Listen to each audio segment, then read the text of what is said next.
Heute habe ich ja noch einen Termin beim Blockstar. Muss ich unbedingt dran denken, mir mal schön lilanes anzuziehen. Haare ist auch der Einzige, der uns Bösewichte immer gut aussehen lässt.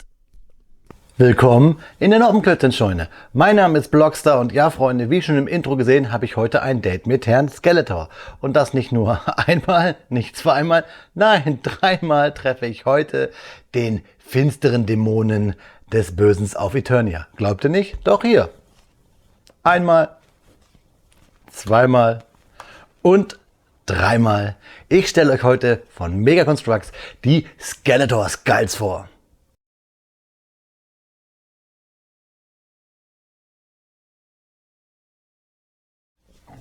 Ja, Freunde, ich habe euch gesagt, ich stelle euch heute von Mega Construx die Skeletor Skulls vor. Und jetzt fragt ihr euch, was will mir der Onkel da erzählen? Was ist das? Naja, diese Skulls sind quasi Polly Pocket für Erwachsene oder für Junggebliebene oder für Männer oder wie auch immer. Ich bin ein großer Fan von den Masters of the Universe. Ich bin ein großer Mega Construx Fan und Sachen, die lila sind, mag ich auch. Ich mag ja sogar von Lego den fahrenden Ritter. Und deswegen wollte ich euch unbedingt diese Köpfe vorstellen, die ich bei Modbricks in Bellheim gekauft habe.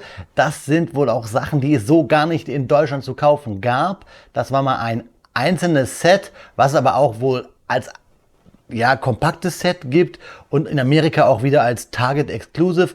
Also es ist etwas kompliziert. Wenn ihr da mehr wisst, schreibt es mir bitte gerne mal unten in die Kommentarsektion. Wir haben hier He-Man Jet Sled, die GWJ 75 aus 2020 mit 78 Teilen. Ich zeige euch gleich, wo die sich verstecken.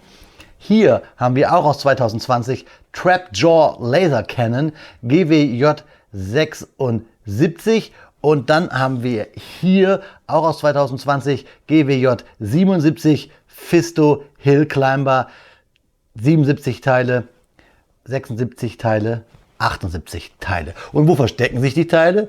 Ja, die verstecken sich in diesen Köpfen. Ich zeige es euch aber erst einmal von oben so ein bisschen. Man hat hier so eine Noppe, da kann man was drauf noppen und hinten auch und unten auch und das gleiche auch hier, oben, hinten und unten. Das Gute ist aber hier noch, ihr seht es vielleicht ein bisschen, der ist sogar so ein bisschen illuminiert. Das heißt, der leuchtet sogar im Dunkeln, also was für eure Kinder oder auch nicht vielmehr.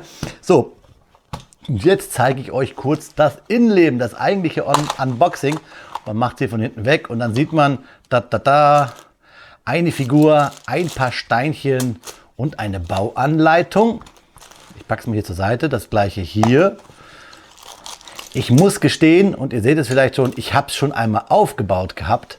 Deswegen liegt das hier in so Zipbeuteln. Und das gleiche dann hier auch nochmal. Anleitung, Steinchen. Und hier ist die Minifigur. Ach, sogar zerlegt da drinne. Aber zeige ich euch gleich. Wir wollen ja nichts durcheinander bringen. Hier haben wir unseren He-Man, der ein bisschen so aussieht wie bei He-Man Salvation. Und er hat hier so einen Jetpack, beziehungsweise Jet Sled, also einen Jet-Schlitten. Und so schaut es dann aus. Wir haben hier so ein Faltblatt. Wenn ihr schon mal Anleitungen gesehen habt bei Mega Construx, dann ist es eigentlich ähnlich. Das heißt, das Design ist hier vorgegeben, nämlich von den Masters. Man sieht es auch im Hintergrund. Was wir wie wo aufnoppen müssen, ist immer farblich gekennzeichnet auf den Noppen. Wir haben Schritte. Die Figuren müssen wir immer gleich zusammenbauen. Das ist eigentlich immer gleich, ob man nun von Call of Duty oder von Halo oder von Game of Thrones die Figuren baut, die baut man immer gleich zusammen. Und unten hat man dann immer eine Teileübersicht und wie es auszusehen hat. Und das ist dieser Jet-Schlitten und hier sehen wir den Kopf oder die Köpfe, die es noch gab. Das bauen wir nämlich gleich wirklich alles noch. Die beiden habe ich hier noch euch vorzustellen. Ja, wir falten es mal kurz zur Seite, dass wir nicht durcheinander kommen. Also hier haben wir He-Man und sein Jet Sled. Hier haben wir sehen ihn schon, den freundlichen Herrn Trapjaw, also Falle und Zähne, ne, Jaw, die Steine und hier auch wieder die Anleitung, die ist genauso wieder. Mir gefällt dieses super männliche Lila einfach, dieses Aubergine. Da sehen wir auch wieder den Herrn, der aus Limettenhausen kommen könnte, von seiner Hautfarbe her. Wieder gleich, ne, Noppen zeigen, wo wir aufbauen müssen. Und hier hinten sehen wir die Teile. Und dann kommen wir last but not least zu Herrn Fisto, den Mann, der sich mit den Daumen zu sehr, mit dem Hammer zu sehr auf die Hand gehauen hat. Der ist hier in der Tüte drin, ich habe es euch gezeigt. Und auch hier wieder die Anleitung Und hier sehen wir die 3 Köpfe nochmal in der Übersicht, die ich euch vorstelle. Und es gibt ja sogar noch mehr. Ich habe gesehen, Modbricks hat da schon wieder welche im Vorlauf. Und zwar müsste das Zodec Scuba Attack sein. GYD64 habe ich mir schon bestellt. Gibt es wohl in Amerika nur bei Target. Wie gesagt, wenn ihr mehr wisst, schreibt es mir in die Videobeschreibung.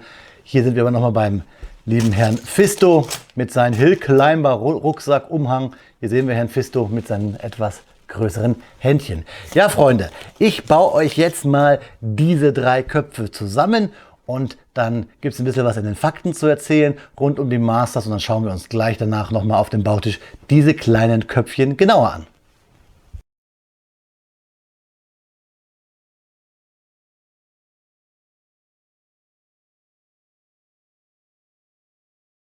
Speedbit-Zeit ist Faktenzeit und natürlich möchte ich mit euch heute über He-Man sprechen, beziehungsweise auch über die anderen Figuren, aber jetzt gerade baue ich ja den He-Man Jet Sled und deswegen möchte ich mit euch mal über die verschiedenen Versionen von He-Man sprechen. Es gibt nämlich laut Wikipedia 28 verschiedene Varianten. Und zwar einmal den normalen He-Man, Zauberrüstungs-He-Man, Donnerschlag-He-Man, Flying Fists He-Man, Laser Power He-Man, den gab es aber nur in Spanien und Italien, den He-Man von 1989, Battle Punch He-Man von 1990, Thunder Punch He-Man 1992 und dann aus der 2000er Serie wieder He-Man, Battle Sound He-Man, Lianendschungel He-Man, Smashblade He-Man, Samurai-Rüstung He-Man, Meister des Kampfsports He-Man, Ice Armor He-Man, Superfaust He-Man, Tarnkämpfer He-Man, in den USA dann um 2003 den Battle Armor He-Man, dann wieder auch 2003 in den USA Wolf Armor He-Man, Schlangenjäger He-Man, Schlangenrüstungs He-Man, Mega He-Man und dann in der Classic-Reihe ab 2008 gab es auch wieder He-Man, He-Man vs. Superman, Battle Armor He-Man, Thunder Punch He-Man, King He-Man und New Adventures He-Man. Und ich hoffe, es kommt auch bald ein Salvations He-Man und am besten auch von Mega Constructs. Oder? Das wäre doch cool.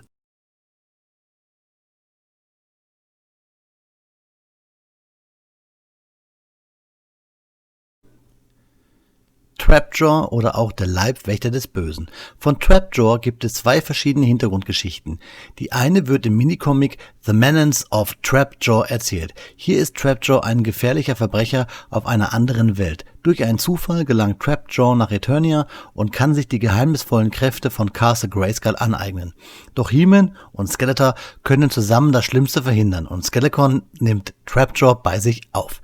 Im Hörspiel Die Ebene der Ewigkeit wird die zweite Hintergrundgeschichte erzählt und zwar auf sonderbare Weise. Orko fällt in Trance und erfährt die wahre Geschichte von Trapjaw. Hier befreit, welcher ehemals auf der Seite der Guten stand, Waffenschmied Jaw einen kleinen Jungen, wird aber bei dem Befreiungsversuch vom Panzer Skeletors erfasst und auf das Schwerste verletzt. Skeletor nimmt Trapjaw unter seine Fittiche und ersetzt Trapjaws rechten Arm und seinen Kiefer und hat ihm eine Gehirnwäsche unterzogen. Seine speziellen Fähigkeiten liegen besonders in seinem rechten Arm, den er durch verschiedene Waffenprothesen ersetzen kann. Dabei hat Trapjaw besonders in den Cartoon-Folgen ein besonders vielfältiges Arsenal an Waffen. Mit seinem Stahlkiefer kann er sämtliche Metalle und harte Nüsse knacken. Trapjaw gehört zu den treuesten Anhängern Skeletors und ist seinem Meister treu ergeben. Zudem ist Trapjaw oft als Techniker für Skeletor am Werkeln. Und hier bei diesem Set, kleiner Spoiler, hat er sogar eine Fliegenklatsche.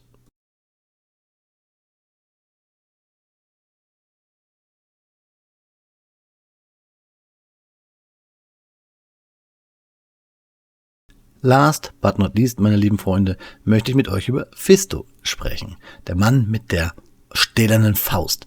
Mit der Figur habe ich früher am liebsten gespielt bei meinem Freund Oliver. Ich selber durfte ja keine Masters of the Universe haben. Der Grund, warum ich heute so hinter diese Mega Construct Sets her bin. Die Infos übrigens von Trapjaw und von Fisto habe ich von der Seite www.dark-universe.de. Aber ich werde es euch auch gleich nochmal sagen, schaut auch mal bei Planet Eternia vorbei, hier auf YouTube. Das sind Spitzenjungs, die euch mit allem, was ihr über die Masters of the Universe wissen wollt, versorgen könnt. Ja, aber jetzt wollen wir erstmal über Fisto sprechen, denn über Fisto ist relativ wenig bekannt, da er in den Hörspielen und der Zeichentrickserie so gut wie keine Bedeutung bekommen hat.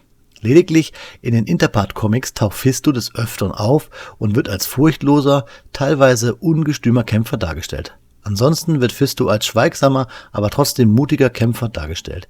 In dem Minicomic The Clash of Arms nennt Skeletor ihn den Meister des waffenlosen Kampfes, was Fisto auch unter Beweis stellt. Seine besondere Fähigkeit ist sein rechter Arm, mit dem er wuchtige Schläge ausstellen kann. In der Cartoon-Folge Fistos Wald wird eine nähere Hintergrundgeschichte erläutert. So stand Fisto einst, verbittert über die Menschen Eternias, auf der Seite von Skeletor und terrorisierte die Bewohner des Waldes. Eines Tages sollte Fisto He-Man erledigen, aber ein kleines Mädchen konnte zusammen mit He-Man in Fisto einen Sinneswandel bewirken und seitdem steht Fisto an der Seite der Giganten des Universums. Ich habe auch irgendwo mal gehört, dass Fisto früher auch einmal ein Man-at-Arms war. Naja, egal. Freunde, ich bin jetzt hier mit den Speedbits zu Ende und ich wünsche euch viel Spaß jetzt beim eigentlichen Review dieser Herzensangelegenheit der Masters of the Universe Skeletor Skulls. Ja, Freunde, da sind wir fertig mit unseren Skeletor Skulls. Ich habe vorhin nochmal gelesen, in der Beschreibung heißt es, der größte Albtraum im Kopf von Skeletor. Und das ist in diesem Fall bei der GWJ 77, auf Italienisch übrigens Fisto Alpinista, beziehungsweise der Fisto Cliff Climber, nämlich eben hier Fisto mit seinem Cliff Climber Anzug im Kopf von Skeletor. Fisto war ja früher mal auch ein Man-at-Arms, das erkennen wir hier auch schön an den Waffen. Tray, Hangar, Shield, Stand, wie auch immer. Den zeige ich euch nochmal hier. Schön gebaut, ähnlich wie wir ihn ja auch schon beim Talon Fighter so haben in Blau. Dann haben wir hier oben eine mysteriöse Kugel, die Fisto wohl ergattern möchte. Ich weiß leider nicht, was für eine. Und da haben wir Fisto in seinen Anzug, der fast so aussieht wie der Laderoboter von Alien oder wie ein Tauchanzug von The Abyss. Ich will ihn da jetzt mal kurz lose machen, damit ihr noch mal ein bisschen ihn sehen könnt. Fisto mit seiner großen Faust, die wir hier auf links gezogen haben. Übrigens 12 Gelenke hat so eine Mega Constructs Figur. Wir haben auch ein paar Steinchen über. Und zwar hier so eine blaue Kugel, die er halt so ergattern möchte. Die können wir ihn zwar auch noch in seine Hand reinpacken hier, aber das sieht dann alles schon so ein bisschen unförmig aus und ihn hier so aufzuklimpen, also dieses Seil aufzuziehen, das sieht auch ein bisschen blöd aus. Hängt da halt hier so ein bisschen dumm rum, unser Fisto, und dann baumelt er da in der Höhle im Skeletors Kopf rum. Kann mir vorstellen, dass das Skeletor Kopfschmerzen bereitet. Nichtsdestotrotz ein cooles Set, eine coole Figur und für Leute wie mich, die Mega Constructs sammeln, genau das Richtige, auch gerade weil diese Figur ja hier so im Dunkeln leuchtet. Muah. Ja, packen wir ihn an die Seite und nehmen wir jetzt einen meiner Lieblingscharaktere der Bösen, nämlich den lieben Trapjaw mit seiner Lasergun, die auch wieder schießen kann. Ich versuche es mal hier. Der typische Stud-Shooter von Mega Constructs. Boing. Hui, durch den ganzen Raum ist er gesemmelt. Wir haben hier aber auch noch ein extra Steinchen zum Nachladen. Wir bauen das hier wieder, laden es wieder auf. Ist also ein Vorderlader und schon ist hier wieder der Stift gespannt und wir können losschießen. Wir haben generell sehr, sehr viele noch Zusätze für den lieben Trapjaw, für seine Hand. Wir haben nämlich hier einmal klar die berühmte Klaue, wir haben hier einen Haken und wir haben auch noch eine Fliegenklatsche, was er damit klatschen möchte. Und wir haben auch noch eine Pistole, falls er noch ein bisschen schießen möchte mit einer unehrenhaften Waffe. Ja, apropos unehrenhafte Waffe, hier haben wir seine Lasergun. Da können wir ihn ranklemmen, schön hier, da ist sie abgegangen. Und da haben wir auch seine Zielvorrichtung. Wir sehen hier das Weltall, den Himmel über Eternia, wo er drauf losballern möchte. Es hängt nur hier an einen Stein, deswegen ist dieses Kanönchen gerade umgeklappt. Ich muss euch generell mal sagen, es hat Spaß gemacht zu bauen. Jeder baut circa so 5 bis 8 Minuten, sage ich mal, länger nicht. Also wirklich, wenn man unterwegs sein möchte, wie das Prinzip von Polly Pocket früher war, kein Problem, hat man eine halbe Stunde An- und Abbauzeit, je nachdem, wie man es möchte.